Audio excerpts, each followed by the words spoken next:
You know, I don't really think he was rattled. I think he pressured himself and made a really poor throw right there at the end of the half. We should have got some points. You know, I think it got to him, trying to match.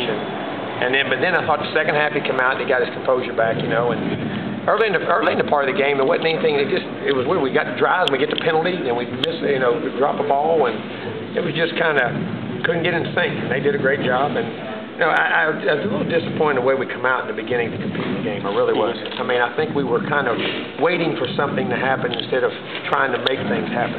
You know what I mean? And playing with aggression. And then as the game went on, they realized they got the flow of it, and then they started making plays. And we got in the second half. We competed hard in the game, had some opportunity, missed a field goal, and had a turnover down there, and had a chance to score some more points. But and got to executing and seeing we can move the ball. Right. I mean, had a couple hundred yards. Jimbo, did you almost feel bad for the kid? His first snap in Florida Field was on a 2-yard line? Yeah, I mean, it was. I mean, that guy does a good job on the punt thing, and we get the penalty, and we come out. And the first play, we were trying to throw it to Burt. Burt's supposed to slide out, and we were supposed to widen his route because we always know when you sprint to it and get to a bad deal there. And then they just kept scoring, and we couldn't, and then we had to drive, and then we had the big drive and got the chop block. We got across the 50, and when we could have maybe matched some things and got back in it, and then we got behind, and then had a regroup at halftime. And then I was proud of the way they came out in the second half. He beat the second half, and he made some nice throws, stood in there in some blitz situations, scrambled, and the last throw I'd like to have back. I think he laid it outside and had a chance for a touchdown, but he would too. But that's part of growing up. I mean, he got some great learning time right there in that one, unfortunately. 30-0, not going for it on the 2-yard line. Was that a? Well, 4th and 2, you just got to stop 3 plays. You get a field goal. You got to score 4 times anyway. I mean, to get it back, and with a 2-point conversion, at least get some points on the board. You're still in the third quarter. Get that out of their mind, and then try to keep going on and build on it. So I mean, I don't know what would have made a difference. 30 to 14. Just asking. So. Jimbo, at 17-0, how much of the game plan did you have to throw out? Well, once they got ahead, you tried to be aggressive again, and then that's why I say we just couldn't get in sync and make enough plays in the first half, and that's what I was scared of.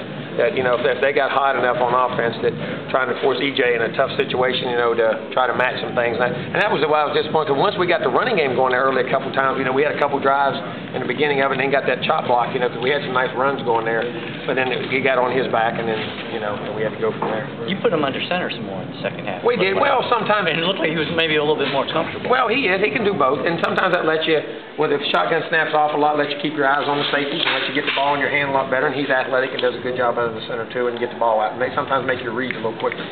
Coach Bowden said he's going to do some soul searching now before he wants to do it coming back. Are those discussions you guys will have input in, or you guys will talk about that? No, I'm sure that'll be a decision Coach Bowden. Coach Bowden's been around here for a long time, made a lot of decisions on his own. He won't need my input, I don't think, to decide what he wants to do and what he thinks he can do. Do you have a read on where he stands? No, I have no. Honestly, I haven't. I have no read.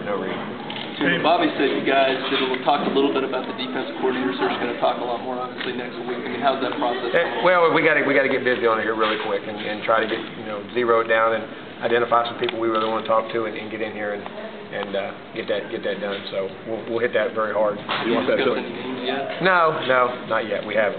Do you want that done before the bowl game? Well, I mean, I hope. We'll see. I mean, you can't ever put a timetable on that. I mean, and depending on who it is and what situation they're in. I mean, it's not only our situation; it's the situation the other guy's in too. Right. So you have to wait and play Does that out. affect your decision at all? I mean, the fact that you have 2 weeks of practice, you probably like to have a guy. I mean, will those circumstances affect who you guys go with, do you think? No, I don't think so. I don't think it should, because I think it's more important to make the right decision than to make a quick decision for something else. You got to make the right decision because that's such a vital position. You got to make sure you got the right guy. Jimbo, Coach said in here just a few minutes ago he had to do some soul searching about next year. You've probably been asked this before I came back in. But you talked to them at all about that? No, I really haven't. That's what he just asked, and I said, Coach, like I said, he made a lot of good decisions in his life, and I don't think he'll need me to have some soul searching for him. I mean, he always seems to make the right thing and do the right thing. So. Jim, I know you said you want to make the right decision. Defense coordinator, is recruiting playing into it? Because obviously that's a big impact. It does play into it, and we can let guys know maybe as we go into it who it is and what's going on. But it's a double-edged sword there. You got to be careful how you play it. We got to be real smart about how we do this and who we're getting and the timetable we're on. We have to really sit down and hone that in. Defensive recruits, I mean, how often has that been brought up? Been brought up a bunch, you know what I mean? But like I tell them, they got to trust in us that we'll do a good job. And remember, a lot of reasons you like Florida State. I mean, think about it. If you took the other defense coordinator, the places you're at, you know what I mean? That's the situation you got to put them in. Say, all right, if you didn't know who their defense coordinator was, weigh the situations and be patient, like with them. Tell them, don't be in a hurry to make a decision because signing day's not till February. You know, you got to tell them if we're really in it, and you really like us, be patient with us. And if it does go to January or whenever, I'm not saying when, I don't know when that's going to be, but you know, just be patient. It's important for you to make the right decision, just like it is for us.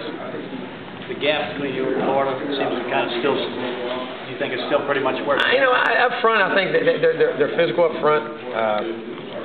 I think that they're a little bit better than we are right now, but I don't